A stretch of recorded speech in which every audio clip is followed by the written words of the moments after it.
Hello বন্ধুরা, আপনারা সবাই কেমন আছেন? আজ আমি নিয়ে এসেছি মশলা পোলাও এবং কাতলা মাছের কালিয়া। তো চলুন রান্না করা যাক। মাছের মধ্যে আমি প্রথমে লবণ, হলুদ, কাঁচামরিচ ও রসুন বাটা দিয়ে দিচ্ছি এবং একটু সাদা তেল দিয়ে সুন্দরভাবে মেখে নেব।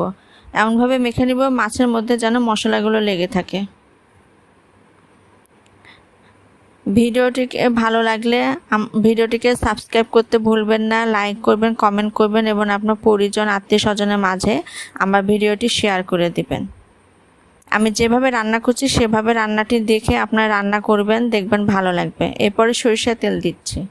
কালিয়াতে বন্ধুরা অবশ্যই সরিষার তেল এবং টমেটো আর কাজু বাদাম আর বাদাম বাটা দিবেন, তাহলে কালিয়ার ফ্লেভারটা আসবে। এরপরে একে একে আমি মাছগুলো ভেজে নিচ্ছি। পুরো ভিডিওটি স্কিপ না করে দেখতে থাকুন। এরপর রান্নাটি করে খাবেন, বলবেন আমাকে কেমন হয়েছে। কোনো কিছু জানার থাকলে অবশ্যই কমেন্ট করবেন, আমি রিপ্লাই দেওয়ার চেষ্টা করব। আর আমার রান্নার রেসিপিটা সুন্দরভাবে সাবস্ক্রাইব করতে ভুলবেন না।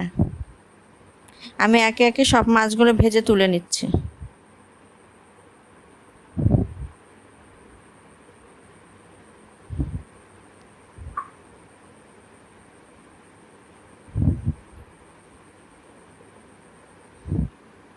এরপর আমি আরেকটু সরিষার তেল দিলাম। এরপর তেজপাতা দিচ্ছি, দারচিনি, ছোট এলাচ, বড় এলাচ সব দিয়ে দিলাম এবং দুটো জয়ত্রী দিয়ে দিচ্ছি।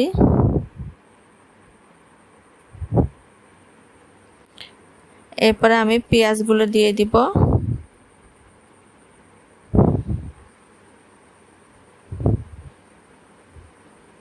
চিনি দিলাম সামান্য।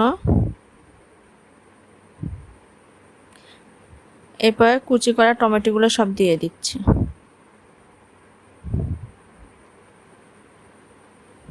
তারপর স্বাদ মতো লবণ দিচ্ছি।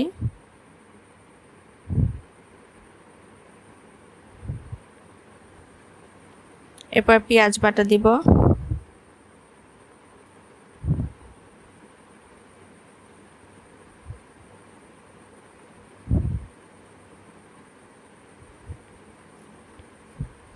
এরপরে হলুদ বাটা দিচ্ছি। বাড়িতে আমার হলুদের গাছ আছে, বিধায় আমি হলুদ বাটাই দিই। এরপরে রসুন ও কাঁচামরিচ বাটা দিচ্ছি। তারপর দিব কাজু বাদাম বাটা এবং বাদাম বাটা একসাথে বেটে রেখেছি।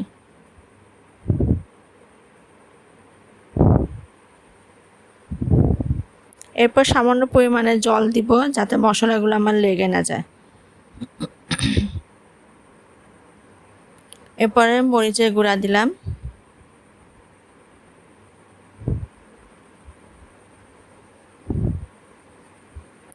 তারপর 3 চামচ পরিমাণ টক দই ফেটে রেখেছিলাম সেগুলো দিয়ে দিলাম।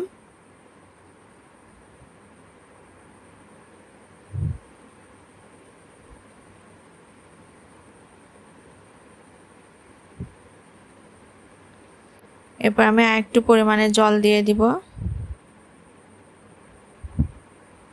মশলাগুলো সমস্ত কড়াই থেকে নিয়ে নিচ্ছি। তারপর আর একটু জল দিয়ে দিব। মশলা কষানো আমার প্রায় শেষ। এখন আমি মাছগুলো দিয়ে দিচ্ছি।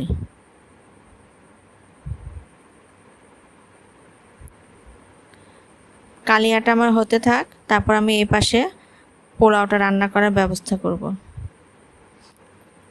পেঁয়াজ, তেজপাতা, দারচিনি, জয়ত্রী এবং গরম মশলা সমস্ত কিছু দিয়ে লাল করে নিয়েছি। এরপর চালগুলো দিয়ে দিচ্ছি। আমি চালগুলো আগে 2-3 ঘন্টা আগে ধুয়ে রেখেছিলাম। পুরোপুরি জলটা আমার ঝরে গেছে।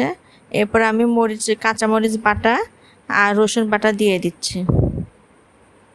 আপনারাও চেষ্টা করবেন পোলাওয়ের চাল সবসময় 2-3 ঘন্টা আগে ধুয়ে ঝরিয়ে রাখবেন। এরপরে ধনিয়ার গুঁড়া দিলাম, লবণ দিচ্ছি স্বাদ মতো চিনি দিলাম।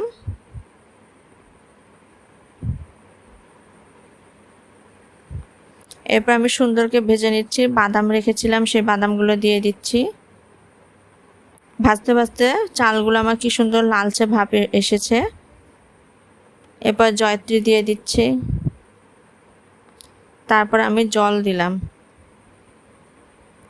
আমি 3 কৌটা চাল নিয়েছিলাম, এজন্য আপনারা 6 গ্লাস জল দিবেন। আমি জল পরিমাণ মতো করে রেখেছি, সবগুলো জল দিয়ে দিয়েছি। এরপর 1 কাপ দুধ দিচ্ছি।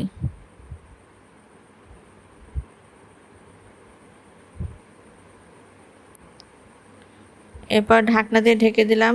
এখন তুলে দিচ্ছি। দেখুন আমার পোলাওটা কি সুন্দর ঝরঝরে হয়ে গেছে। এর মধ্যে আমি ঘি দিয়ে দিচ্ছি। পুরাতন চাল হলে পরিমাণ মতো জল দিবেন, আর নতুন চাল হলে জল একটু পরিমাণে 1 গ্লাস পরিমাণ কম দিবেন, নইলে লেগে যাবে। এরপরে পেঁয়াজ বেরেস্তা করে রেখেছিলাম, বেরেস্তাগুলো দিয়ে দিচ্ছি। দেখুন আমার পোলাওটা কি সুন্দর হয়েছে। এখন আমি পরিবেশন করছি। এদিকে আমার মাছের কালিয়াগুলো হয়ে গেছে। এখন আমি পরিবেশন করছি।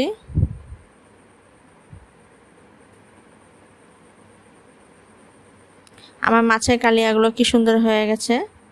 আমি কড়াই থেকে নামিয়ে রেখেছিলাম।